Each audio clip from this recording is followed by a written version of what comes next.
The following program is an original production of WYCC PBS Chicago. Closed captioning for the professors is provided in part by the Clifford Law Offices, a personal injury and wrongful death law firm in Chicago. When the time comes to retire, will you be ready? According to the Employee Benefit Research Institute, just 52% of Americans feel confident they will have enough money to live comfortably when they quit working. So should schools and universities play a bigger role in educating people on how to prepare for retirement? That's the focus of our discussion today on The Professors.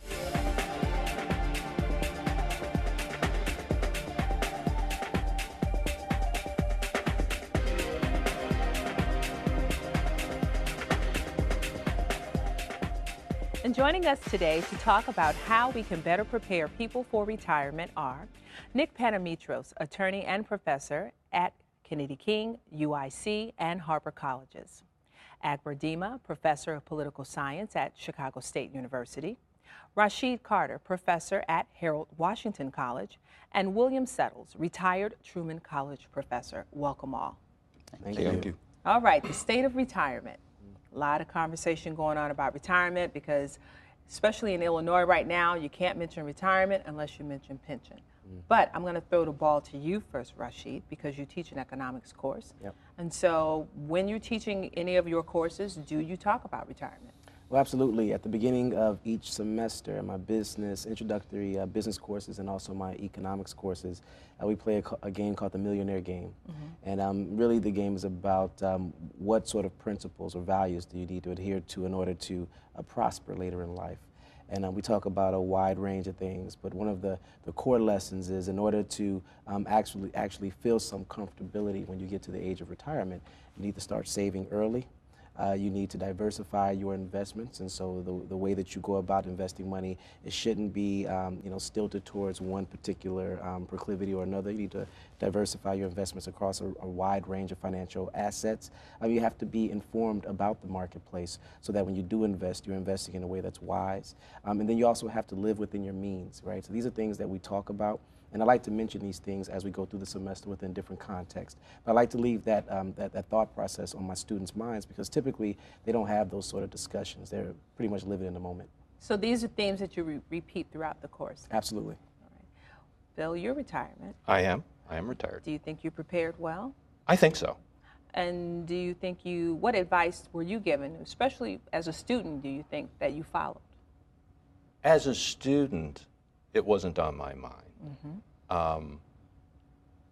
I was a student in the 1960s, so we deluded ourselves into thinking that we were going to change the world and everything would be rather different from the kind of materialist needs that we had. As I got older, and particularly I have to give a lot of credit to my wife as my partner in financial planning, we did some right things, and as time went on, a little bit of trial and error, but also some very, very sound decisions. I think we ended up okay. Akbar, what's your opinion? Well, I think that I personally have some ways to go yet, but I think that preparing for retirement ahead is a very complex matter from the standpoint of employee, from the standpoint of employers, and so on and so forth. In our state, there are changes that are being proposed to retirement programs that are going to be inimical to those of us who are working. So how well we prepare for the retirement is contingent upon the changes which are being debated in the state of assembly in Springfield. So those are the kinds of things that will affect those of us who are closer to retiring. What are some ways do you think that instructors can keep students aware? Nick? Well, I think taking a business course definitely is a start, and making them aware of what they can do besides expecting Social Security down the line is of importance. You know, I wanted to add something. You mentioned you were a student back in the 60s, and in the 60s you never imagined there being Medicare. Right. And so when that came about, that was a big Yeah, plus this for happened you. after I graduated college. Right, but when you were a student, I think that was a huge change, right? That benefit of having insurance from the government and being able to expect that. See, here's the thing. May I quote a line from who? Hope I die before I get old. We really, in that age, I mean, this was the age of protest, the age of rock and roll, the age of the Vietnam experience. We weren't focused on becoming those people that we held in some degree of contempt. I think part of the maturation process is confronting that you really do want a kind of life that gives you security and stability, and as you feel your powers waning in some areas and your power politically and in the workplace growing, I think your values are going to tilt more toward planning for those things. But that's going to happen if you're lucky in your 30s. It's just the way we develop as human beings, I think. Yeah, Sam, I think that there is something to be said about the current crop of students that we have. They belong, for the most part, to the group we call the GenX generation. Mm-hmm. They do not have the tradition of saving as their baby boomer parents did. Mm-hmm. Therefore, they are in some special way privileged in the sense that their baby boomer parents have this wealth that they have accumulated, that they think they are entitled to it. So they don't think as much as we thought when we were growing up and trying to save for the future. Mm-hmm. So if you ask many of them, do you have a 401k account in which you put money in regularly? They don't. Do you have a savings bank account that you put money there regularly? They don't. Do you have a stock account that you have bought that will make you live well in the future? They don't.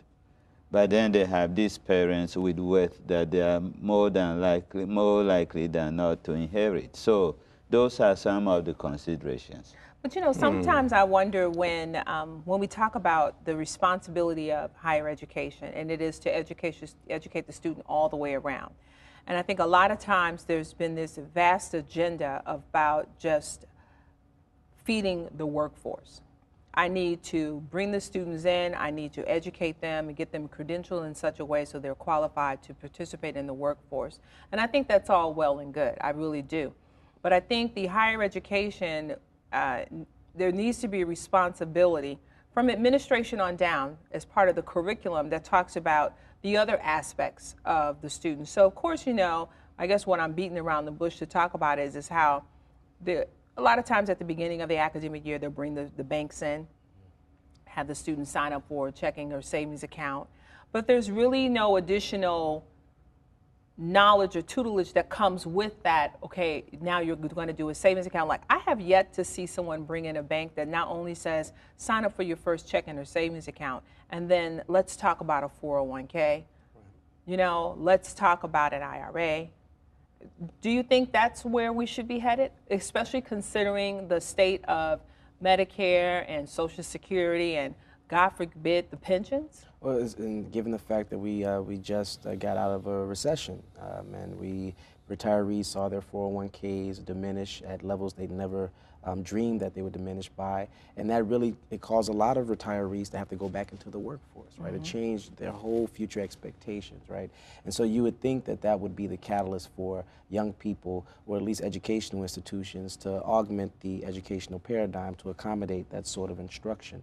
And so, you know, I think that it isn't done enough, and I think it's something that needs to be done more often. And we need to prepare young people nowadays. And I think the first thing to do is to have them, and I know it's hard when you're young because you think you're indestructible and you have forever to do whatever you want to do, but you have to have them think about, what do you want your life to look like when you retire? What do you want that life to be? Mm-hmm. And then work backwards from there to prepare yourself for that eventuality. But one of the problems, I think, is, you know, speaking the hypothetical, talking to the students when they, how can you open up a 401k or get an IRA or anything when you're getting a loan to pay for your school? You're struggling to just pay your tuition.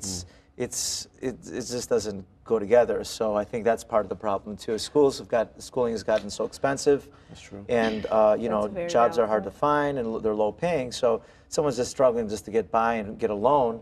Last thing he's worrying about is his retirement. And see, I don't blame him. but I think that kind of gets to the heart of the conversation is that there are other things that we should be encouraging our students to pay attention to and to question, Yeah. such as your hourly rate, you know, the confusion between what's considered the minimum wage and a living wage. Right. I mean, these are conversations that I really feel that students should feel more than responsible enough to actually be participating in this dialogue, because at the end of the day, they are the ones affected. Because you're right. I mean, how can you save if you're only making, what, $10 an hour and you've got a family to feed? Well, it goes without saying that you cannot save money unless you make money. But the flip side of that issue is this. If you make money, as little as you make, you can take as little as possible and save. So you can save something. You can save something. So it goes to the question of what kinds of things do our students consume?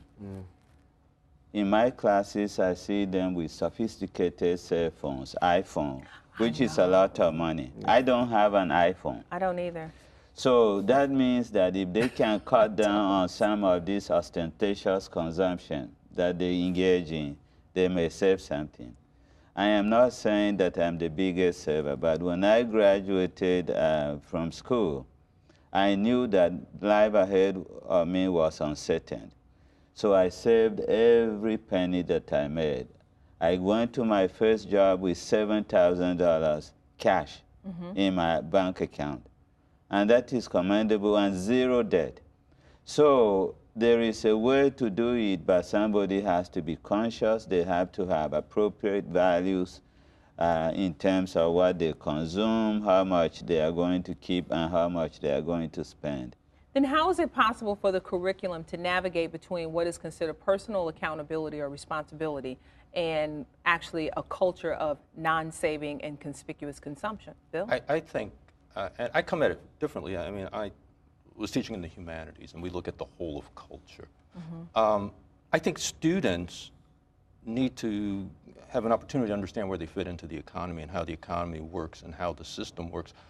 I mean, it's very clear to me that the biggest secret in society is what kind of work you can do to earn your living.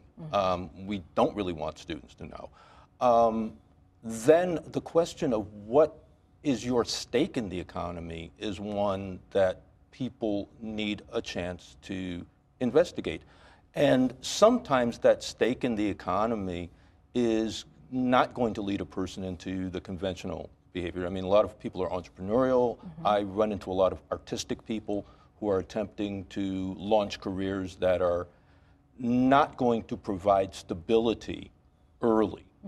But I think the point Akbar made was right. We are predominantly a consumption-based economy, not a savings-based economy. And that is the whole thrust of our culture. We talk about saving and we then lure people into consumption.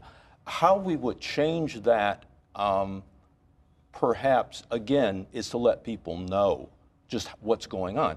One of the things I would do as a teacher is to ask my students, if we're talking about media and communication, okay, how are you made to believe that there's something wrong with you that you didn't know was wrong with you, and that there's a product out there that will fix what's wrong with you that you didn't know what was wrong with you, and that you can have that product, whether it is the cell phone or makeup or a clothing line, that you can have it and it will fix what's wrong with you. Now, when you get people to begin to examine that and they start to ask questions, which is a long process, which is the thing we call critical thinking, which also makes you reject some of the elements of the system that our careerist education would have you accept.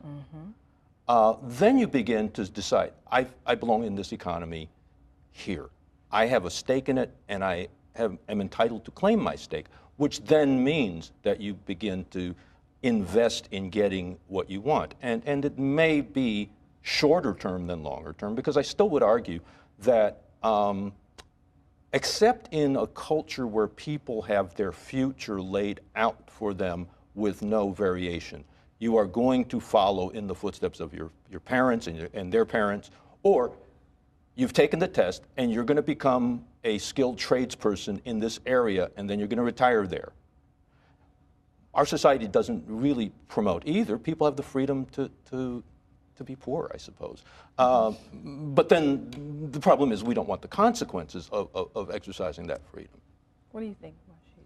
Yeah, so I mean, personally, if it was me, if I was a young person living, if I was 18 years old today, and you know, I realized that here in America, whereas once upon a time, for every 5 workers, you had 1, you know, Social Security recipient. Right? And nowadays, for every 2 workers, or for every Social Security worker a recipient, you have 2 people who are basically working to fund that person's retirement. In light of that reality and the fact that trend is only getting worse, that would probably catalyze a series of thoughts in me where I'd be focused on savings and living within my means and preparing for that future that I know is coming. I would probably do that. But how Well, many is times? that the 40-year-old you speaking on behalf of the See, that's what I'm 18-year-old? saying. How many is, times it do we is. end up, now we end up becoming our parents. When it comes to college students, sometimes I'm like, wow, well, there's a mindset that probably can never get changed. Yeah. But I do focus considerably on my children and the younger children that hang out around the house, and I start drilling in on them. Right. But the question becomes is that sometimes the students feel as if that they are a part of a system. So why not party it up, and why not spend the money? But that's why we're educators, right? And this is why we're conducting this forum. And this is why, you know, around the country you see K through 12 institutions of higher learning on the junior college level, 4-year college level. They're attempting to put financial literacy programs into play. Because again, we recognize that moving forward, it's true that we are a consumption-based economy, but this thing cannot last forever. We have to have a shift in the way that people treat their resources so that we steward them properly so that we can look to the permanence of our union. I mean, that's just simply what we have to do. But, you know, with advertisement and media the way it is nowadays, I mean, it is very hard to fight wanting to buy, you know, that iPhone or get that other suit. Oh, or it get is those until you get to shoes. the register, and I'm like, I'm good. But you spent it all in the 20s. So you go through a decade or two of doing that, and then you realize you should be saving. But definitely in our consumption-based society and the way advertisement, American capitalism is, it's very difficult for somebody, even if you have money to save. And going back to the student who has no money, what is he going to save? So, you know, there you have your answer to the dilemma. All right, so Yeah, in my classes, I raise these questions in the context of public policies that they are talking about with respect to retirement. I point to the young people in the class, usually in their early 20s, and I say to them, do you think that when you retire, there will be Social Security for you? And I asked the question, and I said, do you think that it is fair for the public policymakers to make policies that benefit disproportionately the older population than the young population? So there is this competition between what should we do for the older folks who are now on many different prescription medications that we pay for versus the young people whose future is ahead of them. And they sit down quietly and they don't say anything. Then they say, I think we should agitate. But the reason why the older people who are retired get more attention from the policymakers is precisely because they participate actively in politics, and they are, like MC Hammer would say, can't touch these ones. But also The younger people, however, do not have that level of participation. Therefore, they are to some extent expendable. So is it the role of higher education to cultivate and encourage that participation? No. Why? Okay, and this is, okay, let me say, I had to be sort of extreme. Higher education is a system, is a subsystem of the larger system. It is part of the problem to that extent. So how can higher education, as if you talk about it structurally, be a part of the solution when it is often simply a particular manifestation of the problem in a sector of our economy? If I look at it as an economic sector. Now, can we as professors, as teachers, as citizens, as people who have lived as long as we have and had the experience that we had, not only inform, but provide options, provide ways of thinking that go beyond the status quo or get us off the way of thinking? There's a particular trajectory. Now, the point is, where do you want to be on the trajectory? No. Can we alter the trajectory? Can we do something about income inequality? Can we create a society in which poverty is measured in whether you have one large screen TV or three? Why is it that we have accepted the zero-sum game that does, in fact, and has since, I forget the guy's name, the theorist back in Paulson, was it? Back in the 1980s, who says we're going to pit the older against the younger. We're going to have an intergenerational conflict, and that intergenerational conflict will be the basis, based on the naivete of the young, of destroying the safety net, which they will now not have when they reach the age of their elders. I think we have to not rely on systems to do anything and wait for our curriculum to do it. We have to, as teachers, in whatever subject, teach the truth, teach how the system works. Now, I agree with you on that one. I teach a college success class, and oftentimes I do go on a tangent. And I tell them the truth, you know. And one of the things I always pitch to them is this, is just that there's one theme that I always give to them, and that's like, there are people out there who are banking on your failure. There are people out there who are banking on your failure, whether it be that because you did not want to be the quote-unquote appropriate citizen, and so you've made some wrong choices, so now you're in the penal system, and now you're forced to do what's equivalent to slave labor. I said there are other people who are banking on your failure because you have not finished your degree, so now you don't have as many options, you're not quote-unquote as skilled, so now you have to take the $7 an hour job, knowing good and well that at the end of the day, the company is making 100% profit every year. There are people who are banking on your failure. The other theme that I definitely drive home in my classes is like, do you want a job or do you want a career?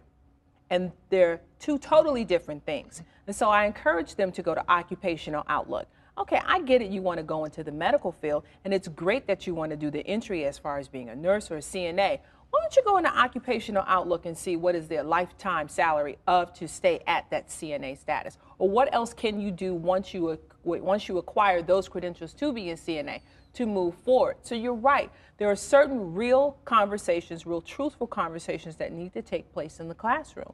So what other truthful conversations are we having in our classrooms, Nick? I think that the students, going back to what you're sort of saying, that I think that the amount of education is actually fine. I sort of have to agree with you that it's the type of capitalism that we have is not conducive to what we're talking about, really. I mean, going back to what I had mentioned before with the advertisement, going back to the fact that people don't have a free education here, the safety net is not, many of us feel it's not adequate. It just doesn't lend itself to we can educate all day long, but if you're fighting a tidal wave.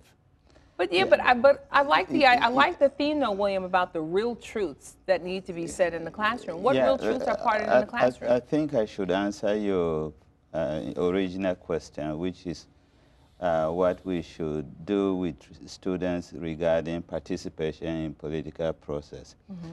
My take is, of course, yes. And here is why. The only way that you can get policymakers to pay attention to your interest is to participate. Now, the reason why politicians pay attention is because they know that if they do not do so, they will be punished in the next election cycle. So young people, By whom? young people, knowing too well that if they don't change the social security system and into which they are currently paying, they would have to have alternative retirement arrangements in order to live well in their retirement. For that reason, it behooves them to participate very actively in politics so that the politicians will take note of their interest in this particular issue. Okay. You know the role of immigration and other issues played in the last election cycle. Now, even the people who were not very interested in that issue have become very interested because it is significant to their political career. So I would encourage young people not to sit at home and bemoan what portends for their future, but instead agitate, participate, save. All of these things do at the same time. And one of the things that I teach in my econ classes is, the whole concept of capitalism or the private enterprise system. It's built on exploitation. And so either, you're going to be exploited or you're going to be the exploiter.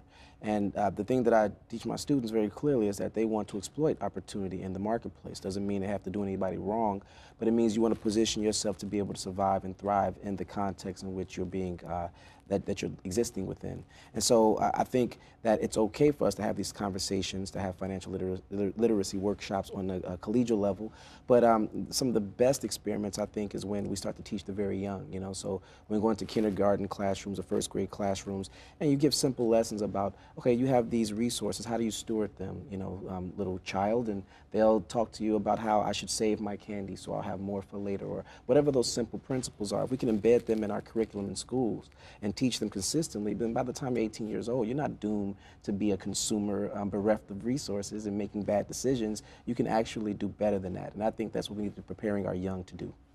Well, that's our show for today, but you can go to WYCC.org right now to be part of our continuing conversation, because I want to talk about who owns the curriculum.